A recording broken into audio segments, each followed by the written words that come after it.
زۆر جار دەبینین لە نێو دکتۆرەکان دام بە دکتۆریەتی یەکتر دانانێن. بۆ نمونە نەخۆشی دەچێتە لای دکتۆری کۆمەڵێک بەحسی کردووە، کۆمەڵێک پشکنینی ئەنجامدا و لە لای ئەو دکتۆرە دەچێتە لای دکتۆرێکی دیکە دووبارە هەمان پشکنینۆمان شتی پێ دووبارە دەکاتەوە.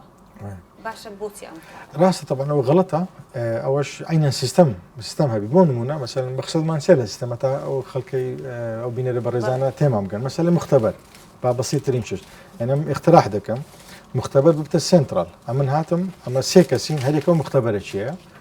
سێ دکتۆرە با بڵێن ئەوڕۆ مختبەر فەحسم لەکن مختبەری جەنابەت کرد، ڕۆژی پاش هەفتەشی دەچمە لای دکتۆرشکە.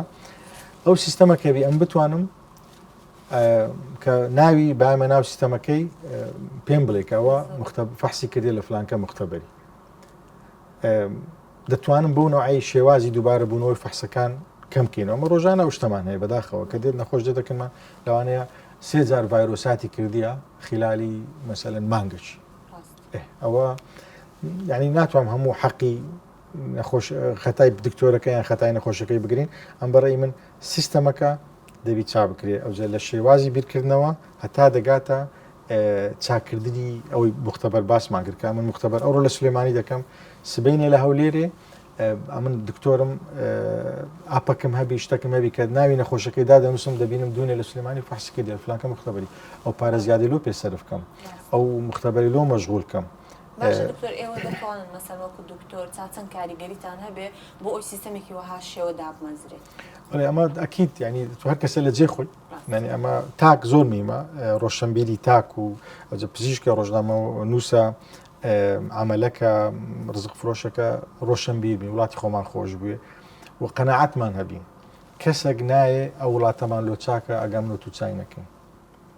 نا وڵاتانی دەوروبەر دێن لۆمان چا دەکەن کە غەیرە قەومن، نا وڵاتانی ڕۆژهەڵات و ڕۆژ ئاوا دێنە شاری من ئەو شارم لۆ جوان دەکەن و سیستەمی سەحی و سیستەمی هەموو شتەکان لە چاک دەبێت تو چاکەین دەبێت وڵاتی خۆمان خۆش بوێ دەبی زدی یەکتر نەبین ئەتو کوردی منداڵەکەت لێرە گەورە دەبی کچەکەت لێرە سارەیداژە لەو جارەی سارەیداژوە دەبی هەمومان پێکەوە بیرکردنەوەی تەندروستمان هەبی وڵاتی خۆمان خۆش بوێ و ئەو وڵاتانەی کە گەورە بوونە کە زۆر ئێستا ناویان دێ و ڕقم لە هەموو دنیای هەموو بەو شێوازی دەستیان پێکردیە.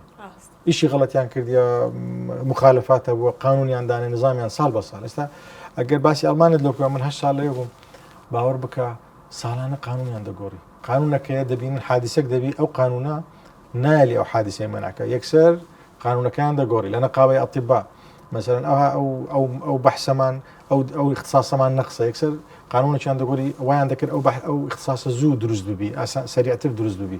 یعنی ژیان حرەکەی داینامیکیە ناتوانانی لەسەر شتی قەدیم ڕابوەستی و ناتوانی لە جێ خۆت ڕابوەستی دەبی ڤیژنت هەبی لۆ 10 ساڵ لۆ 20 ساڵ منداڵەکانی تو ئەو شێوازە ژیانی قبول نییە کە ئەمن و ئەتوو ئستا پێی رازینە. ئەگەر من نتوانم ئەو ڤیژنەی دروستکەم نتوانم ئەو داینامیکەی لە حیات بپارێزم زۆر پاش دەکەوم و یەکەم جاریش بیرکردنەوەکانمان پاش دەکەوێت ئەخیروەی لێ دێ ناتوانین لەگەر هەزارش کە تەعامل بکەین ئەگەر لەگە یەک دانیشتین ئەمە قسەشی دەکەم ئەو قسەشی دەکات چونکە لە شێوازی بیرکردنەوەمان بگرە هەتا دەگاتە ڕۆژانەمان نەمانتوانی خۆمان باش بکەین. دەکەی بیرکردنەوەمان جیاواز بێ بەس دام بە بیرکردنەوەکان یەکتردا بنین ئەتوم قبول بێ بەو شێواز و بیرکردنەوەی کە هەتا ئەکی دەبی تۆلێرانسی پێ دەڵێن تۆلێرانسێکی باش هەبی و لەوانەیە ئەکساگە مناسبەتی خۆشبی هەندێک باسی شعبی هندی بکەین.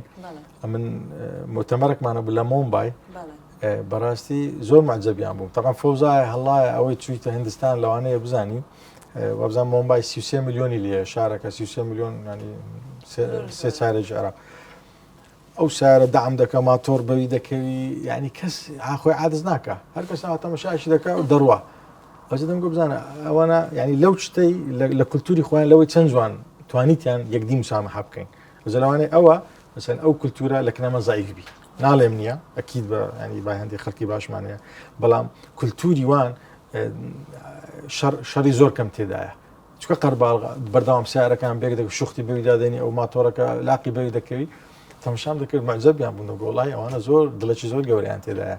ئەوجا هەر کەسە لە وڵاتی خۆی بتوانانی ئەو شتە جوانانە پەرە پێ بدە لە ئەعلامە دکتۆرە لە سیستەمی خۆی ئەعلام لە ئیشی خۆی هەمومان بتوانین وڵاتێکی جوانتر ئاسانتر باشتر پێشکەشی منداڵەکانمان نەکەین.